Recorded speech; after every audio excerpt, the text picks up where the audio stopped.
ಸ್ನೇಹಿತರೆ ನಮಸ್ಕಾರ. ಶ್ರೀಮದ್ ಭಗವದ್ಗೀತೆಯ 16ನೇ ಅಧ್ಯಾಯದ 12ನೆಯ ಶ್ಲೋಕಕ್ಕೆ ನಿಮಗೆ ಆತ್ಮೀಯ ಸ್ವಾಗತವನ್ನು ಕೋರ್ತಾ, ಆಶಾಪಾಶಶತೈರ್ಬದ್ಧಾಃ ಕಾಮಕ್ರೋಧಪರಾಯಣಾಃ ಇಹಂತೆ ಕಾಮಭೋಗಾರ್ಥಂ ಅನ್ಯಾಯೇನಾರ್ಥ ಸಂಚಯಾನ್. ಶ್ರೀಕೃಷ್ಣ ಅಸುರಿ ಗುಣಗಳನ್ನು ಹೊಂದಿರುವಂತಹ ವ್ಯಕ್ತಿಗಳ ಗುಣಲಕ್ಷಣಗಳು ಏನಾಗಿರ್ತವೆ ಅನ್ನುವಂತಹ ಮಾತನ್ನು ಮುಂದುವರೆಸಿ ಈ ಶ್ಲೋಕದಲ್ಲಿ ಅರ್ಜುನ ನೂರಾರು ಆಸೆಗಳ ಪಾಶದಿಂದ ಬಂಧಿತರಾಗಿರುವಂತಹ ಆ ಮನುಷ್ಯರು ಕಾಮಕ್ರೋಧ ಪರಾಯಣರಾಗಿ ವಿಷಯ ಭೋಗಗಳಿಗಾಗಿ ಅನ್ಯಾಯಪೂರ್ವಕ ಧನಾದಿ ಪದಾರ್ಥಗಳ ಸಂಗ್ರಹಿಸುವ ಪ್ರಯತ್ನವನ್ನು ನಿರಂತರವಾಗಿ ಮಾಡುತ್ತಲೇ ಇರುತ್ತಾರೆ ಅನ್ನುವಂತಹ ಮಾತನ್ನು ಹೇಳ್ತಾನೆ. ಸೊ ನಮ್ಮನ್ನು ನಾವು ಪರೀಕ್ಷೆಗೆ ಒಳಪಡಿಸಿಕೊಳ್ಳಬಹುದು. ನಮ್ಮಲ್ಲಿ ದೈವಿ ಗುಣ ಇದೆಯೋ ಅಥವಾ ಅಸುರಿ ಗುಣ ಇದೆಯೋ ಅಂತ ಹೇಳಿ. ನಮ್ಮ ಸಂಪರ್ಕಕ್ಕೆ ಬರುವಂತಹ ವ್ಯಕ್ತಿಗಳು, ಸ್ನೇಹಿತರು ದೈವಿ ಗುಣವನ್ನು ಹೊಂದಿದ್ದಾರೆಯೋ ಅಥವಾ ಅಸುರಿ ಗುಣವನ್ನು ಹೊಂದಿದ್ದಾರೆಯೋ ಇದನ್ನು ನಾವು ತಿಳಿದುಕೊಳ್ಳಬಹುದು. ಸಹಜವಾಗಿ ಒಳ್ಳೆಯ ಗುಣ, ದಯಾಗುಣ ಇರುವಂಥದ್ದು ದೈವಿ ಗುಣ. ಇನ್ನೊಬ್ಬರನ್ನು ಹಿಂಸೆ ಮಾಡುವಂಥದ್ದು, ನನಗೆ ಇಷ್ಟು ಸಾಲ್ತಾ ಇಲ್ಲ ಇನ್ನೂ ಬೇಕು ಅನ್ನುವಂಥದ್ದು ಅದು ಅಸುರಿ ಗುಣ. ಇಲ್ಲಿ ಶ್ರೀಮಂತ ಬಡವ ಅನ್ನುವಂಥದ್ದು ಇಲ್ಲ. ನಾವಿದನ್ನು ಗಮನಿಸಬೇಕು. ಸಿಂಹಾಸನದ ಮೇಲೆ ಕುಳಿತುಕೊಂಡಂತಹ ವ್ಯಕ್ತಿ ಆತ ಸಂತೃಪ್ತನಾದ ಅಂದರೆ,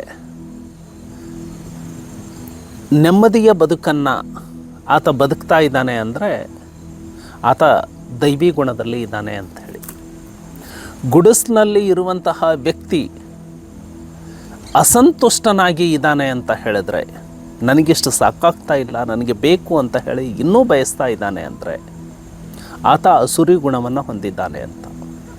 ಹಾಗಾಗಿ ಇರುವಂತಹ ಸ್ಥಾನಮಾನಗಳು, ಇರುವಂತಹ ಹುದ್ದೆಗಳು, ಅದರ ಮೇಲೆ ಆ ವ್ಯಕ್ತಿಯ ಗುಣವನ್ನು ಅಳೆಯಲಿಕ್ಕೆ ಆಗೋದಿಲ್ಲ.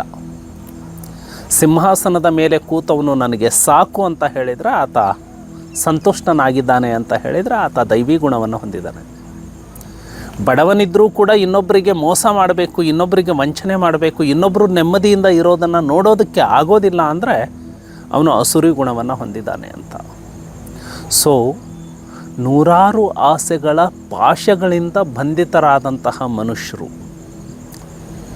ಆ ಆಸೆಗಳ ಪಾಶ ಇರ್ತಾವಲ್ಲ, ಆಸೆ ಅನ್ನುವಂಥದ್ದು ಗುರಿಯಾಗಿರಬೇಕು ಅಷ್ಟೇ. ಆದರೆ ಆ ಆಸೆಗಳ ಪಾಶದಲ್ಲಿ ನಮ್ಮನ್ನು ನಾವು ಬಂಧಿಸ್ಕೊಂಡು ಬಿಡಬಾರ್ದು. ನಾವು ಆಸೆಗಳು ಈಡೇರಿದ್ರೇ ನನ್ನ ಜೀವನದ ಗುರಿ ಈಡೇರಿದಂತಾಯಿತು ಅನ್ನುವಂತಹ ಪಾಶಗಳಲ್ಲಿ ಸಿಕ್ಕೊಳ್ಳಬಾರ್ದು. ಕಾಮಕ್ರೋಧ ಪರಾಯಣರಾಗಿ, ಕಾಮ ಅಂದ್ರೇನು? ಸಾಕು ಅನ್ನೋದು ಅವರ ಮನಸ್ಸಿನಲ್ಲಿ ಬರೋದೇ ಇಲ್ಲ. ಅದನ್ನು ಕಾಮ ಅಂತಾರೆ. ಕಾಮ ಅಂದರೆ ಅತಿಯಾಗಿ ಬಯಸುವಂಥದ್ದು. ಅದು ಏನೇ ಇರಬಹುದು. ಪ್ರಸಿದ್ಧಿಯನ್ನು ಅತಿಯಾಗಿ ಬಯಸಿದರೆ ಅದು ಕಾಮ. ಹಣವನ್ನು ಅತಿಯಾಗಿ ಬಯಸಿದರೆ ಅದು ಕಾಮ.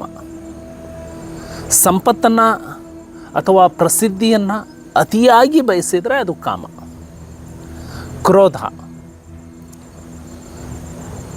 ಈಗ ಇರೋದನ್ನು ಒಪ್ಪಿಕೊಳ್ಳಲಾರದ ಮನಸ್ಥಿತಿ ಕ್ರೋಧ. ಆ ಕ್ರೋಧಕ್ಕೆ, ಸಿಟ್ಟು ಬರೋದಕ್ಕೆ ಕಾರಣ ಏನು ಅಂದರೆ, ಈಗ ಹೇಗಿದ್ದೀನಿ ಅದನ್ನು ಮನಸ್ಸು ಒಪ್ಕೊಳ್ಳೋದಿಲ್ಲ. ಈಗ ನಾನು ಯಾವ ವಾತಾವರಣದಲ್ಲಿ ಇದ್ದೀನಿ ಅದನ್ನು ಮನಸ್ಸು ಸ್ವೀಕಾರ ಮಾಡೋದಿಲ್ಲ. ಅದಕ್ಕೆ ಪ್ರತಿಭಟಿಸುವಂಥದ್ದು ಇದೆಯಲ್ಲ, ಆ ಪ್ರತಿಭಟನಾ ಮನೋಭಾವ ಅದು ಕ್ರೋಧದ ರೂಪದಲ್ಲಿ ವ್ಯಕ್ತವಾಗುತ್ತೆ. ವಿಷಯ ಭೋಗಗಳಿಗಾಗಿ ಅನ್ಯಾಯಪೂರ್ವಕವಾಗಿ ಧನಾದಿ ಪದಾರ್ಥಗಳನ್ನು ಸಂಗ್ರಹಿಸುವಂಥದ್ದು.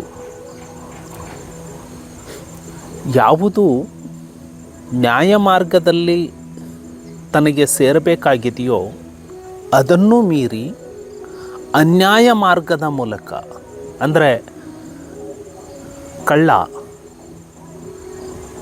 ಆತ ಎಷ್ಟು ಹಣವನ್ನು ಸಂಪಾದನೆ ಮಾಡಿದರೂ ಕೂಡ ಇವನಿಗೆ ಬಂದಂತಹ ಹಣ ಆತನಿಗೆ ಸಂತೋಷ ಕೊಡಬಹುದು, ಆದರೆ ಅದರ ಮೂಲ ಎಲ್ಲಿ? ಇನ್ನೊಬ್ಬರ ನೋವು, ಇನ್ನೊಬ್ಬರ ಸಂಕಟ, ಇನ್ನೊಬ್ಬರ ಶೋಚನೆ. ಅಂದರೆ ಇನ್ನೊಬ್ಬರಿಗೆ ಅನ್ಯಾಯವನ್ನು ಅಥವಾ ಹಿಂಸೆಯನ್ನು ಕೊಡೋದ್ರ ಮೂಲಕ ತಾನು ಸಂತೋಷವನ್ನು ಅನುಭವಿಸಿದರೆ, ಆ ಗುಣವನ್ನು ಬೆಳೆಸ್ಕೊಂಡಿದ್ದಾನೆ ಅಂದರೆ ಆತನಲ್ಲಿ ಅಸುರಿ ಗುಣಗಳು ಇದ್ದಾವೆ ಅಂತ. ಸೊ ನಾಳೆ ಮತ್ತಷ್ಟು ಚರ್ಚೆಯನ್ನು ಮಾಡೋಣ. ನಮಸ್ಕಾರ.